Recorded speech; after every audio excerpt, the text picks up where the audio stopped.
Hello and welcome to the kickoff for the summer reading series that I'll be doing. I'm Miss Kelly and I will be reading a story every week throughout the summer. I will be starting with an early age book, mostly picture books to start with, and we'll work up to a chapter book hopefully by August. So if you have a younger child, 2, 3, 4 years old, up to an older child, 10, 11, that would like to hear a book read, this would be the place to check out.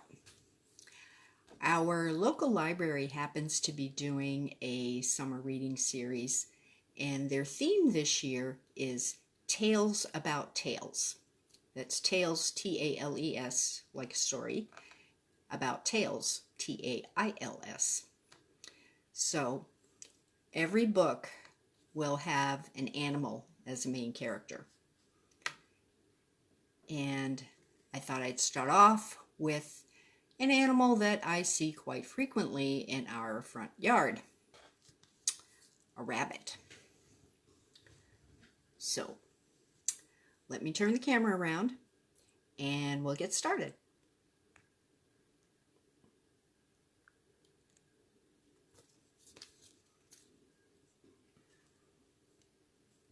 Do these rabbits look familiar? Hope we got the angle right. There we go. Okay. This is the tale, T-A-L-E, of Benjamin Bunny by Beatrix Potter. Beatrix Potter also wrote Peter Rabbit, if that name sounds familiar to you.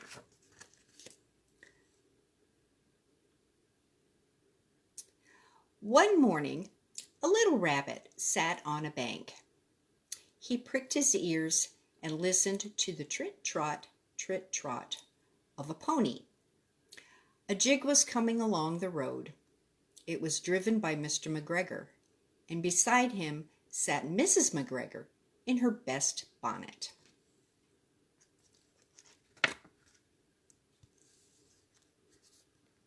As soon as they had passed, here we go, little Benjamin Bunny slid down into the road and set off with a hop, skip, and a jump to call upon his relations, who lived in the wood at the back of Mr. McGregor's garden.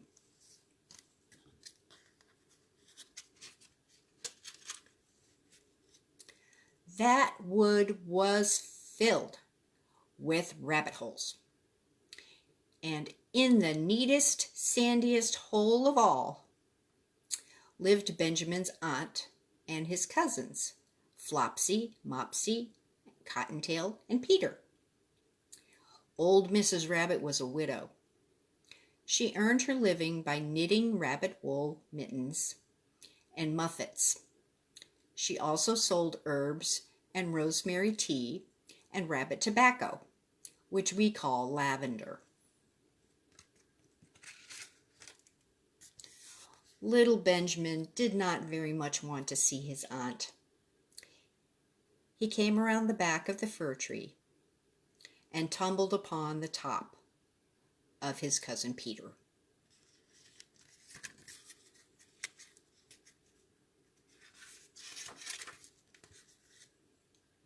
Peter was sitting by himself.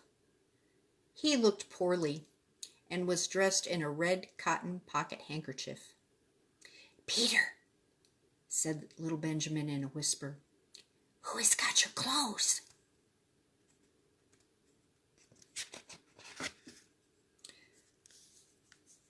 Peter replied, "The scarecrow in Mr. McGregor's garden," and described how he had been chased about the garden and had dropped his shoes and his coat. Little Benjamin sat down beside his cousin and assured him that Mr. McGregor had gone out in a jig, and Mrs. McGregor also, and certainly for the day, because she was wearing her best bonnet.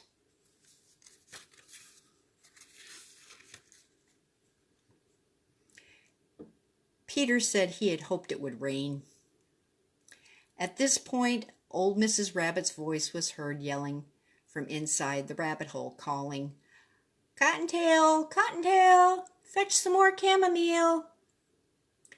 Peter said he thought he might feel better if he went for a walk.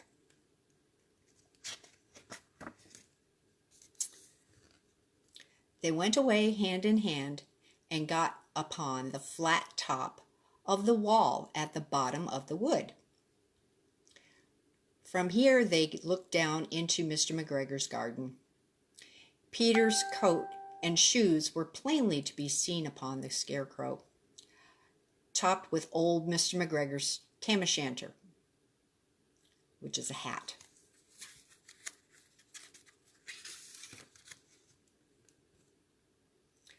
Little Benjamin said, "It spoils people's clothes to squeeze under a gate. The proper way to get in is to climb down a pear tree." Peter fell down head first, but it was of no consequence, as the bed below was newly raked and quite soft. It had been sown with lettuces. They left a great many odd little footmarks all over the bed, especially little Benjamin, because he was wearing clogs.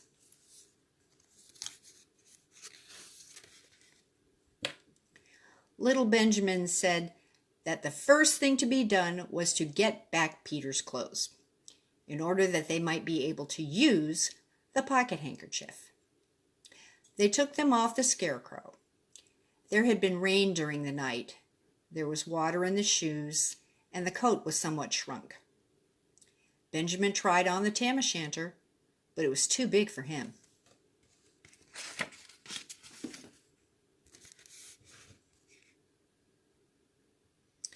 Then he suggested that they should fill the pocket handkerchief with onions as a little present for his aunt.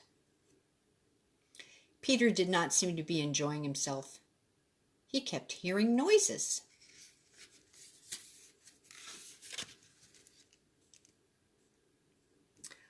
Benjamin, on the other hand, was perfectly at home and ate a lettuce leaf.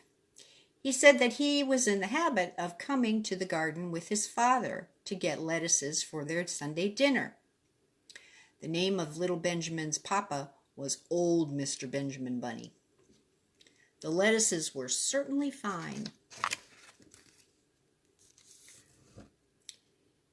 Peter did not eat anything. He said he would like to go home. Presently, he dropped half the onions.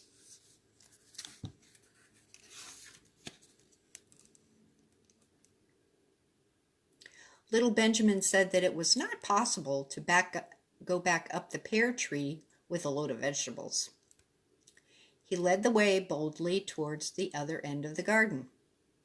They went along a little plank on the walk under a sunny red brick wall. The mice sat on the doorsteps, cracking cherry stones. They winked at Peter Rabbit and little Benjamin Bunny.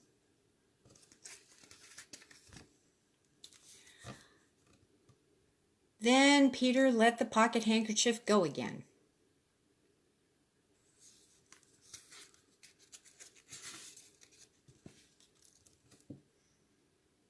They got amongst the flower pots and frames and tubs. Peter heard noises worse than ever. His eyes were as big as lollipops. He was a step or two in front of his cousin when suddenly he stopped.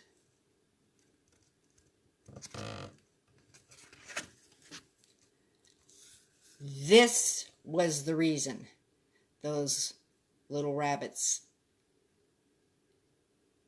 saw around the corner. Little Benjamin took one look, and then in half a minute, less than no time, he hid himself and Peter and the onions underneath a large basket.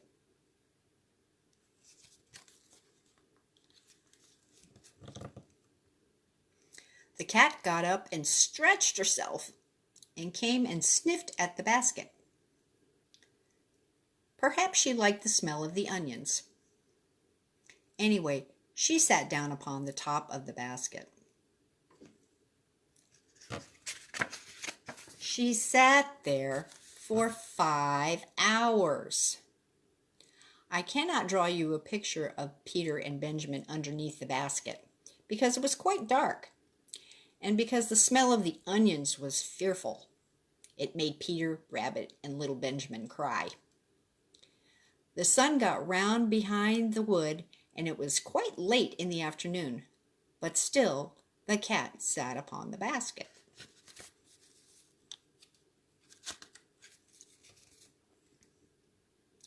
At length there was a pitter-patter, pitter-patter, and some bits of mortar fell from the wall above.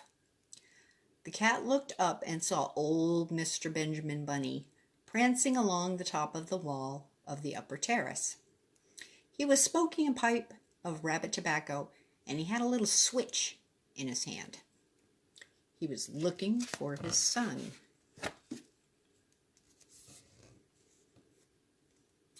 Old Mr. Bunny had no opinion whatsoever of cats. He took a tremendous jump off the top of the wall onto the top of the cat and cuffed it on the basket and kicked it into the greenhouse, scratching off a handful of fur. The cat was too much surprised to scratch back.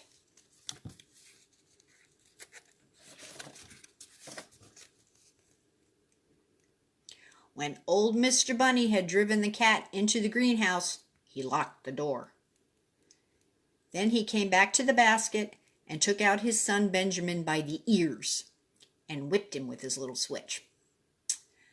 Then he took out his nephew Peter.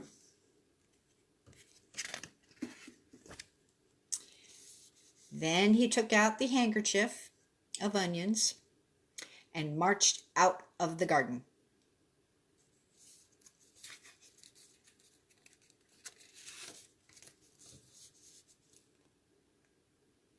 When Mr. McGregor returned about a half an hour later, he observed several things which perplexed him. It looked as though some person had been walking all over the garden in a pair of clogs. Only little footmarks were ridiculously too little. Also, he could not understand how the cat could have managed to shut herself up inside the greenhouse, locking the door upon the outside.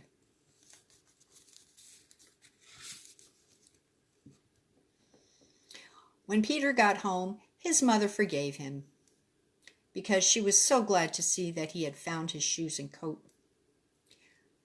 Cottontail and Peter folded up the pocket handkerchief, and old Mrs. Rabbit strung up the onions and hung them from the ceiling with bunches of herbs and the rabbit tobacco. The end.